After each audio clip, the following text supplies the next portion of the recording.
시청자 여러분 안녕하십니까, 이영풍TV입니다. 고민정 민주당 의원이 종부세를 폐지할 필요가 있다, 이런 언급을 해서 지금 민주당 내에서 갑론을박이 이어지고 있는데요. 이 종합부동산세는 2008년도에 사실은 노무현 정부 때 처음에 생긴 겁니다. 이 종부세는 2005년이군요. 2005년 노무현 정부 당시에 부동산 투기를 억제한다는 명목으로 시행이 됐는데, 문재인 정부 시절 주택가격이 폭등해서 2018년 9월에 부동산 종합대책안을 마련하면서 종부세 개편안이 내놨어요. 자, 고민정 의원이 무슨 이야기를 했는지 조금 이따 말씀드리고, 문재인 정부가 들어서서 왜 부동산 가격이 폭등했나요? 시청자 여러분들 다 아시죠? 새 집 마련하고 싶은 그 수요가 엄청난데 공급을 확 줄여버렸습니다. 뭐 그 당시 제 기억으로도 집이 부족하지 않다. 물론 집은 부족하지 않죠. 근데 새 집이 부족하죠. 새 집을 통해서 새로운 수요가 창출이 되고 그게 퍼져나가잖아요. 그런데 문재인 정권은 어떻게 보면 이게 자이든 고이든 모르겠는데 새 집 공급을 엄청나게 줄여버림으로써 새 집 짓는데 3년에서 길게 4년 걸리잖아요. 그 타임렉이 있단 말입니다. 그걸 찍어 누르면서 기존에 있던 집값이 폭등해버린 거예요. 그러면서 중국으로 간 장하성 이런 사람들은 뭐라고 했습니까? 누구나 다 강남에 살 필요는 없다. 이런 세력들이 문재인 정부 초기에 부동산 정책을 엉망으로 만들어 놨습니다. 자, 그런데 고민정 의원 이제 여기서 하는 말을 들어봅시다. 신동아하고 인터뷰를 했네요. 월간지 신동아하고 인터뷰를 해가지고 종부세를 유지할 때 얻는 것과 폐지할 때 얻는 것을 면밀히 따져볼 필요가 있고, 세수를 늘리려면 종부세가 아닌 다른 방안을 고민해야 할 때, 종부세로 인해서 종부세 때문에 민주당이 집이 있고 부자인 사람을 공격하는 그런 세력처럼 상징화되었다.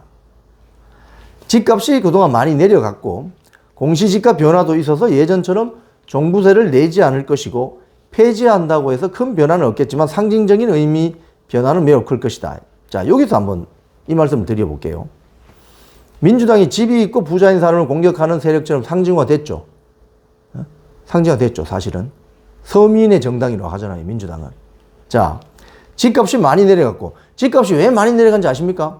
윤석열 정부 들어서서 새집 공급을 늘렸기 때문에 그런 겁니다. 문재인은 새집 공급을 찍어 눌렀어요. 집 짓지 말라고. 우리는 주택 공급이 충분하다. 근데 새집 공급은 생각도 안 하는 거죠. 새집이 부족한데 새집 공급을 찍어 누른 거죠. 그러니까 옆에 있던 기존에 있던 집들이 풍선 효과처럼 가격이 올라가 버린 거죠. 그래서 부동산 정책이 문재인 정권 때 가장 폭망한 정권 중에 하나입니다. 폭망한 정책 중에 하나입니다. 자, 그래서 서울의 집값이 오르니까 이 젊은 층과 집이 없는 사람, 전세 난민이 생겨가지고 전부 경기도 쪽으로 이주를 한다든지 이런 현상이 생긴 거 아닙니까? 전세 거지, 이른바. 전세 거지를 양산한 게 문재인 정권의 부동산 정책이었습니다. 근데 아이러니컬하게도 그런 사람들이 또 경기도로 가서 또 문재인 정권의 후신인 이재명 민주당을 찍잖아요. 이게 정말 아이러니컬합니다. 본인들의 집값을 이렇게 엉망으로 만든 정권에 표를 주는, 이거 어떻게 이해할 수 있죠? 자, 고민정 의원은 또 이렇게 이야기합니다. 정권 재행 창출 실패에는 여러 요인이 있지만 문재인 정권의 잘못만 따로 도려내서 본다면 아무래도 부동산이 컸다. 제가 이 대목에서 묻고 싶어요. 그거 이제 알았어요? 그걸 이제 알았냐고. 그때는 몰랐나, 그러면? 그때는 몰랐어? 그때는 문재인 대통령 쉽게 하면 친문계니까 알았지만 말을 안 했는데, 이제는 이재명 대표가 되고 자기는 비명계니까 이제 말하는 거예요? 대단합니다. 자, 고민정 의원 또 이렇게 이야기합니다. 정권을 잡지 못하는 정당은 의미가 없다.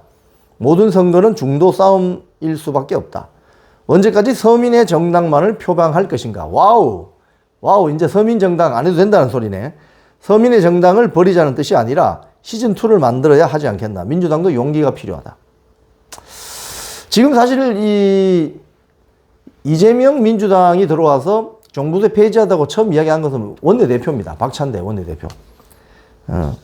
그리고 윤석열 대통령도 이 대선 공약 때 과도한 징벌적 과세를 완화해서 부동산 시장이 정상적으로 돌아가게 하겠다. 종부세 폐지를 대선 공약으로 내건 바 있죠. 자, 고민정 의원이 이제 이런 이야기를 신동아에 가서 했더니 민주당 내에서 지금 반발이 나오고 있어요. 어떤 반발이냐. 최민희 씨라고, 이번에 당선자 있잖아요. 최민희 씨가 아주 독설을 퍼부었습니다. 고민정 의원에게. 보수 세력에 동화되었다. 정부 세력, 부동산 금융 등 자산 불평등 심화를 막고 공정사회를 실현한다는 문구가 적힌 민주당 강령을 올렸대요. 즉, 고민정 최고위원의 주장은 민주당 강령에 배치된다는 거죠. 자, 그래서 보수 언론에 동화된 생각이 표출되면 민주당의 역사에 대한 가벼운 접근으로 여겨져 머릿속에 오래 남는다. 친명 성향 유튜버 김용민도 페이스북에 고민정같이 정치가 쉬운 사람이 민주당에 있는 것은 불행한 일이다. 이렇게 이야기를 했고, 지금 고민정 의원의 그 SNS에는 지금이라도 국민의힘으로 가라, 수박짓 하지 마라, 뭐 이런 비난글이 이어지고 있다고 합니다.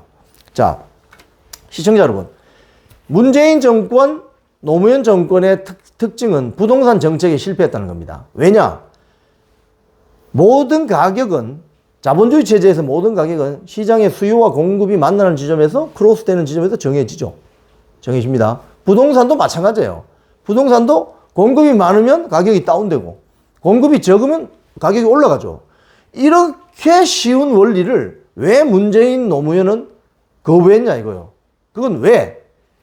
부동산 정책에 있어서 부동산을 많이 가졌거나 어떤 자산가들을 증오하는 어떤 그런 정책, 혐오하는 정책, 그런 걸 만들어서 한풀이 하려고 했던 거 아니에요? 어떻게 보면 문재인 정부 초기에 새집 공급을 찍어 내리는 거. 그래서 옆에 있던 기존 집들이 풍선 효과로 가격이 폭등한 거 아닙니까? 그래서 얼마나 많은 젊은이들에게, 얼마나 많은 2030 MZ 세대들에게 고통을 줬어요. 그리고 전세로 사는 사람들에게 전부 전세 거지 만들어버리는 이런 정책을 문재인 정권이 썼는데, 거기에 책임 있는 사람이 고민정 의원입니다. 자기도 거기 관여를 했으니까. 그렇기 때문에 제가 이 고민정 의원의 이 발언들을 보면서 제가 느끼는 건 이거예요. 그거 인제 알았어? 다 알고 있었는데 우리는 왜 그걸 인제 알고 인제 와서 이런 소리를 하는 거야? 여기에 누가 책임져요? 책임질 사람 아무도 없죠. 지금까지 이영풍 TV였습니다.